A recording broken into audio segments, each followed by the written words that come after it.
Hey, how's everybody doing? I'm Thomas Nyback. This is 365 Days Towards Racial Change. We're here talking about black issues here in America, um, getting some understanding, taking our own personal journey through this argument, through the complicated process of understanding what black people in America, specifically those descended from slaves, may be experiencing. We talk about solutions. I guess we talk a lot about the history, the factual issues, about the problems going on.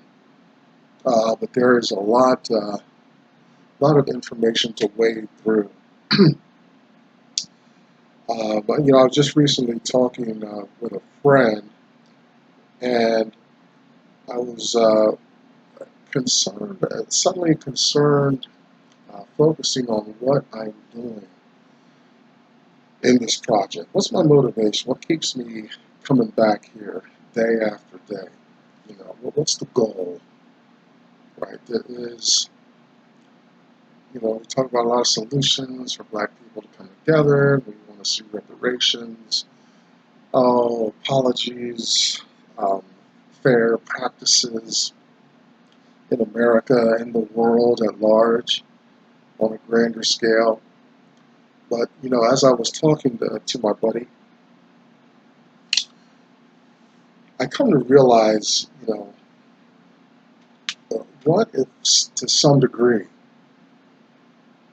what I'm after doesn't even exist anymore? Is it possible that American slavery was devastating to the degree to really, you know, really eradicate an aspect of a people, with a legitimate claim to identity to live on the earth, because he challenged me. He says, he asked me about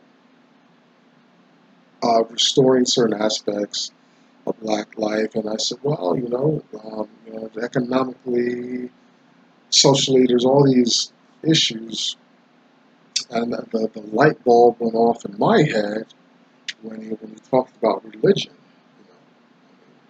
This God and the way we worship and all that may be, it is what it is, but the source, where does it come from? Who taught it? What educated us about it? And that made me think, you know,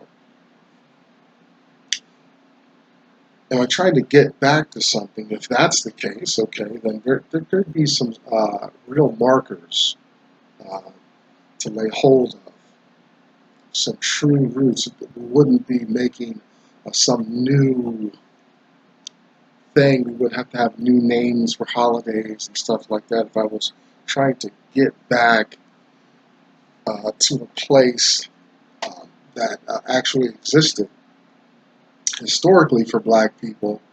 Um, those indicators and markers would be apparent, and my goal then would be clear. And elements, realistic elements of that kind of community would be visible in the nation. That's one idea. Now, okay, what if I'm reaching ahead toward the future? Well, then some of the um, ideas and desires for black people to have their parade and their song and specific dance would be realistic, okay, because we're hoping for this future revelation of what it means to be black and for the black community to come together. I don't see that happening either. What about presently? Well, presently it's just void. Um, Black people have no collective consciousness, no collective banner. This friend of mine happened to be to be gay, with the LGBTQ community. I love them to death. And I said, well, that community, they're a community, they got a flag and stuff, and that's a part of it, you know. Um, am I grasping at straws here? Or is this just commentary? Are black people just got that, let's just take it to the hood, so to speak.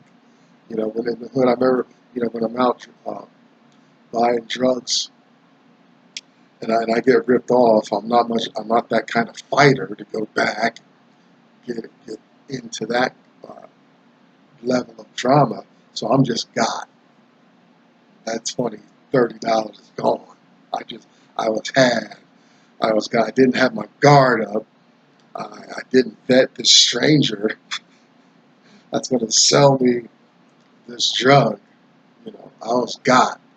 Or black people in America simply got. Uh, has this piece of history occurred to us, and we just have to bear it into perpetuity. It is our culture gone. Now I say this is on my mind at the top of the monologue here, because as I'm having this conversation with my friend, I'm thinking about my today's experiences that I'm going through. I'm in Spanish, and the Hispanic community has a lot of pride, a lot of oomph, a lot of influence in the world, and I appreciate the the education or learning a language as part of my getting my degree. Not a problem,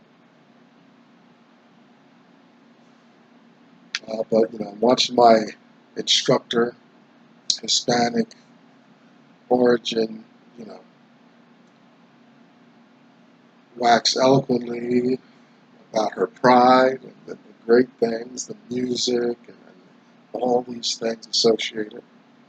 You know, as I'm having this conversation, Native Americans, right, all the nations and stuff, that type of thing, is happening outside the place where we're eating. They have their drums, and they have their dress, and they have their dance and codes and their language. You know, um, it, it's a tall order for any community to start anew, out of nothing. And I wonder if sometimes if this project is just commentary on the past and not so much a real genuine hope of realizing uh, any nation of any peoples rising up at this stage in the game in world affairs. It's pretty tall order. Maybe more on that as we continue the series. I want to complete it, but it's interesting. I'm seeing how I've gone through kind of this arc. Probably many more than one, but from angst, disgust, anger, to saying, what's really happening here? What am I really investing in at 365 days towards racial change? With that, the black mind. You know, Having said that, it's like, okay, you know, those black minds that are apathetic to this kind of message are almost justified. They can, are justified in doing their own thing in the world, so to speak, and living lives without caring about reparations, equal opportunity, employment, and racism and things like that, because this is just smoke and mirrors, right? The black mind. But I would say that whatever I'm going to come to at the end of this year will not be dogma. At least I will have done my personal work in understanding my identity, my place in the world, and my place of my group by color in the world. That I've done a little bit of homework in there, so at least I know what I'm talking about if the conversation ever comes up with somebody. Conversely, the white mind, you know, um, based on what I said at the top of this uh, half hour, is there any conviction, concern about how they come to be, the cost of this level of manipulation that has, you know, it's interesting. I want to use the word extinct. There are certain animals on the earth extinct because they're over harvesting, over hunting. But we've got creatures on the earth on the endangered species list because essentially white people have hunted them almost to extinction.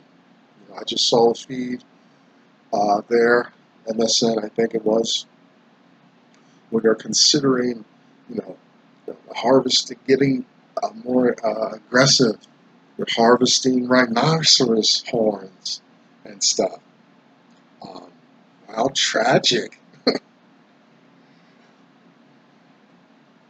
So it's sad that poor animals in evolution or creation, what have you, develop this attractive horn on its nose, and it's been indiscriminately slaughtered ever since. We have a few zoos around the world, refuges and stuff, doing our best to protect them, but it's, that horn is so attractive. And, well, that's a whole nother conversation. But is there any concern about that? For white people that, uh, to a great degree, and I'll just say America, because we have genocides in Africa and parts of far eastern Europe, things like that. We've got genocides of people on people and stuff. I just thought I'll keep it domestic here in America, as far as that the dominant culture has performed this against black people. And I'll end on that note. I just want to end on this because I'm concerned. What made black people so passive? You don't have any Native Americans. As a matter of fact, Native Americans, they're mentioned as Indians in our constitutional literature. They're named as a people. Yeah, they were murdered and slaughtered. They had their own individual Holocaust on this in the continent, all over the United States land and territories. But they maintained dress, uh, fought in wars, everything. But they were fighters. Just some of the my concern is for black people as this passive uh, group of individuals that were essentially reprogrammed, assimilated, into a lower echelon of society. And there's, boy, I can talk a lot, and I think it's valuable to talk about the pressures from outside that are challenging black people. But black people got their own little issues to deal with on the inside of the group that are keeping them bound. It's disturbing to me, you know, that black people didn't fight more or something. There was some. Now, granted, it's over hundreds of years, but wow, so what kind of conditioning did it take to put black folks in this position? Interesting. We're going to get in Uncle Tom's Cabin. Spent a couple more days in here. I'm in school now, so I'm not able to give this project the wholehearted attention. I do want to maintain the rigorous daily offerings, but I'm not able to dig in deep. I may have to recycle this stuff. We'll see what happens after this year. But so I'm not as detailed and concise. I won't be for the rest of our time here. But thank you for tuning in. Welcome, newcomer and new subscriber. I'm inspired to do this work. Oh, and financial literacy. Find out where your money's going, how it works, how to make it work harder for you, how to beat inflation, understand some basic rudimentary terms so you can be competitive into perpetuity. Use your money as though you're going to live forever. That's my suggestion. Talk more about that in days to come. Black History, I'm inspired by a man named Dr. Claude Anderson. Read 3 of his works. You can find him all over YouTube. A Black History reader, 101 questions you never thought to ask. Black labor, white wealth, search for power and economic justice. And Powernomics, Dr. Anderson's national plan to empower Black America. You can find Dr. Anderson at powernomics.com. Behind me, you see the hashtag S2 symbol. You'll find black women mostly there, supporting one another, having their conversation. Check out Black Enough, BLAGGENUF, and the Black Facebook Experience. Get your voice heard. This is the World Wide Web. If you can't find your flavor or whatever you're after here, do what I did. Start your own little forum and group and see what happens. Build some character through it. Then finally, we are in Uncle Tom's Cabin. Finally, looking at Tom. Well, Tom has just been sold and he's on his way. Today we find him and the group of purchased people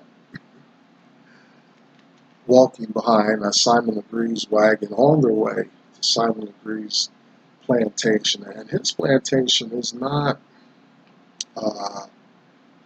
it's not near the main roads and stuff. His plantation is seated deep in the swamp, and it's a very depressing journey.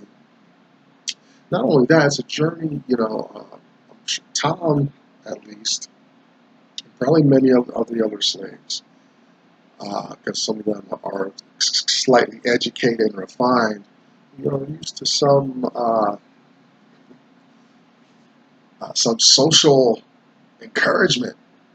There's people around, but they are walking down this long road. It's gloomy. The trees are gloomy, and the water's a swamp, and there's rotting wood in the swamp, and the whole natural landscape. It's reflecting the deadness of the slave masters that they have now.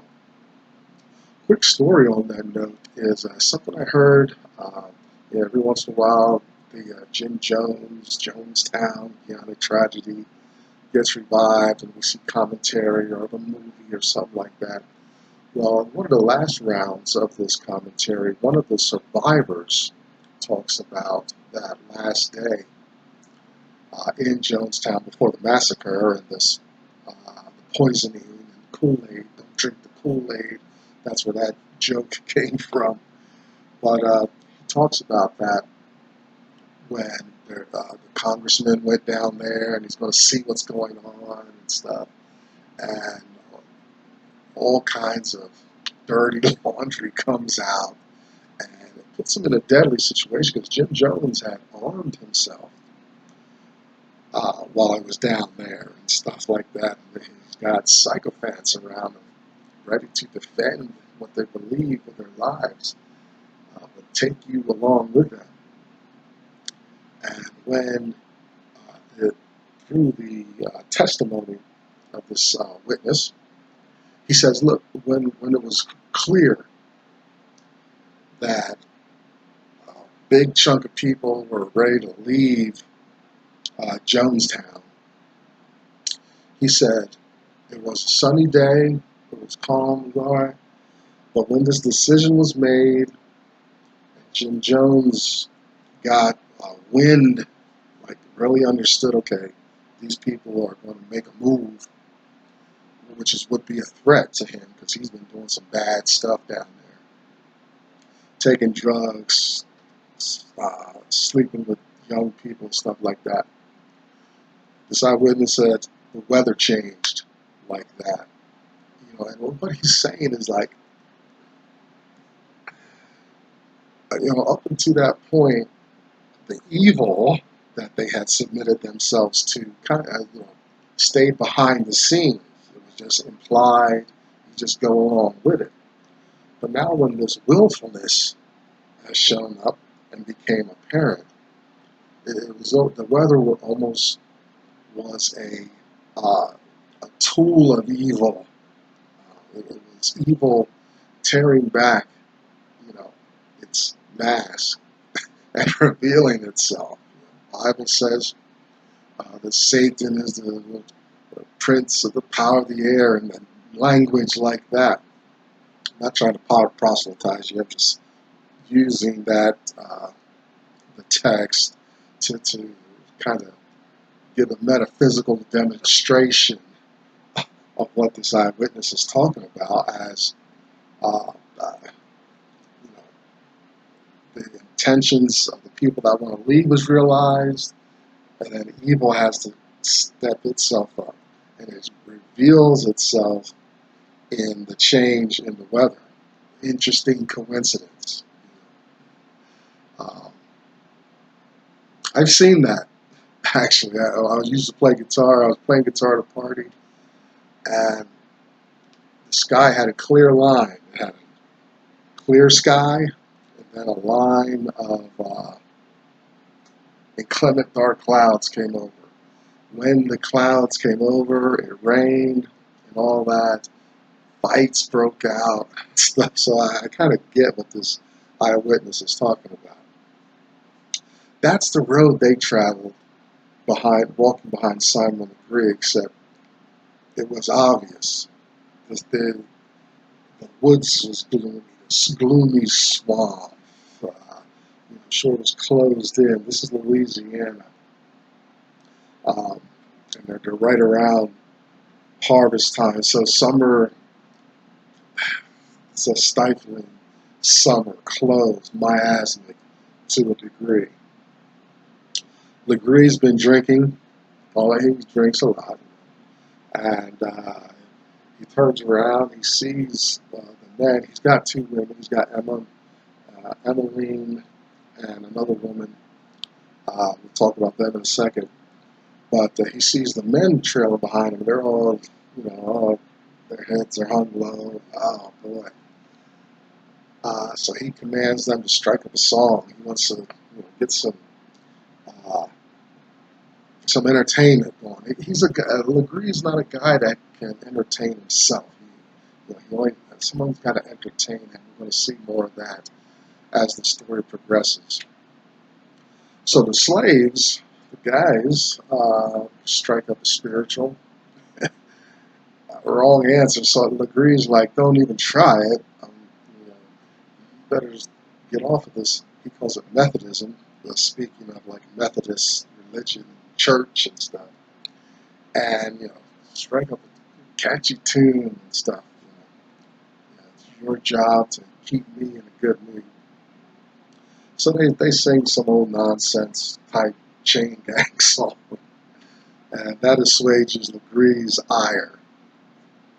Legree turns his attention to Emmeline and kind of strokes her a little bit, tells her he's not going to work her too hard, he's going to treat her well. Emmeline's going to be his kind of concubine, and that's what the white slave masters had, you know, just and it's real disgusting. I feel like Harriet Beecher Stowe wants to be very explicit and uh, really declare this behavior of these white slave masters, going into um, their slave mistresses, producing all these mulatto, quadroon, octoroon people and all that. But she just hints at it because it's a real disgusting dynamic, sexual dynamic there in slave South America. You got the abuse, domestic terrorism, and all that, and these white men are having sexual rights, prima nocta type things with their slaves, you know. So she's it's part of the truth um, of slavery and all that, but I can tell she's disgusted by it. Doesn't want to be explicit about it, but it does come through in the story. The obvious reason that this white man is going to go um, buy, you're talking human trafficking, human smuggling and stuff on a grand scale. We see people, we got political uh, law practices today for that kind of thing. But the white men had had absolute rights, and these sexual rights were um, very openly practiced by these white slave male masters. Uh, on a plantation, uh, they're greeted by vicious dogs. We're introduced to two slaves, Sambo and Quimbo. Now here's a quick lesson on who's really the Uncle Tom we're talking about when a black man is difficult and stuff, and you call him Uncle Tom. That's the wrong designation for Uncle Tom. What that black difficult man really is a Sambo, not an Uncle Tom. Uncle Tom is submissive and stuff. If you get any resistance from him, it's because you've challenged his God. You I'm not talking about the uppity black man who has to have the last word, and who's nasty even when you apologize to him and stuff like that. There's guys like that. I've met plenty of them in the world. Well, that's Sambo, not Uncle Tom. Sambo and Quimbo are of that type. Very like to cause mischief, like to see you stumble, like to be behind the scenes and manipulating things to see you get in trouble and stuff. That's Sambo, not Uncle Tom. Let's try to get that right. If we get one thing right for black people, I don't know about parades and holidays, flags, dances, and the way we dress, but let's correct the terminology between Sambo and Quimbo. Talking about Sambo when a black man is just being a complete ass. Okay. So we'll meet them. We're going to talk about them more in the days to come. This other woman is for Sambo, his prize. When Legree makes the announcement, she recoils um, and says she has a man in New Orleans. and all this, but she's there on the plantation. To resist is to incur some type of wrath or abuse or harassment. So we'll talk about her. Her name is Lucy, and her name's going to come up in the next day or two as well. Tom's greeted, the slave quarters, just a row of shacks, dirt floor with hay on the floor, just like a horse or a cow would have. That's where the slaves slept. I want to talk to you more tomorrow about this. Just going to spend a couple more days. Then I want to get into some more serious work. I think I have a new schedule. Please forgive me if the potency of this trails off. I'm crunching 17 credits, and there's really turning up the juice, and it's only the third, fourth week. I got 8 to 10 more weeks to go. They're really moving along. So, but hey, you can do your own research. Anyway, I'm Tom Nyback. That's another day installment. That's day 254, 365 days towards racial change. I'll see you tomorrow.